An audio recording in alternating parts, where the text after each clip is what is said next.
So I'll lay out what I think the sequence of what I'm going to do is, and then you get in the room and you feel people, and that all changes. But my last thing that I do is, quite honestly, just a prayer. It's like, use me, Lord. I made this physical ritual of I shift my body pretty radically, and I go into this state, use me, and then I get up on stage, and then I have this plan, and the plan goes out the window. I often work till 2 a.m. with my team laying out what we're going to do, and they all know that's just entertainment. But I'll use a lot of it, but maybe not in that syntax, because I feel it. And also that makes it art. I'd be bored out of my mind. It was exactly the same every single time. It's this balance between control and being in the moment. You were saying before about one of the things that people want is this sense of control. And if I can plan very effectively in advance, if I know all of the different ways that this could go, the different permutations, and if this happens, then I'm going to do that. And if that happens, then I'm going to do this.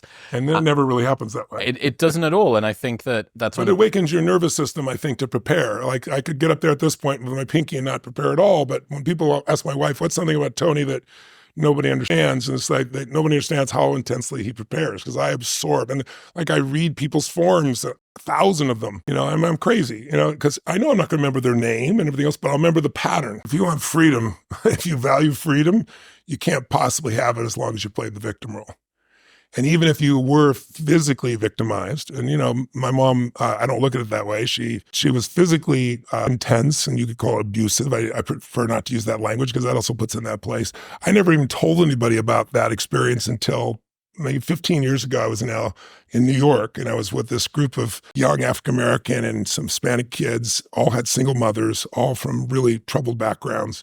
And I started talking to them about various things, and I'm trying to get across that biography is not destiny. I was giving them different examples of people, but I could just see him. I could just mind read, look at this big, tall, white guy, and he's wealthy and easy for him, right? So I told them everything, things I never told anybody, and every single one of them was crying their eyes out. I was crying too. But then I got them to see that, like, none of that makes you who you are. None of that controls where you are in your life. It's like, if my mom had been the mother I'd hoped she'd be, I would not be the man I'm proud to be. So you'd never want to go through it again in a million years. You wouldn't want anybody else to go through it that you care about. But after 5 or 10 years, you look back and you say, I never want to go through it again.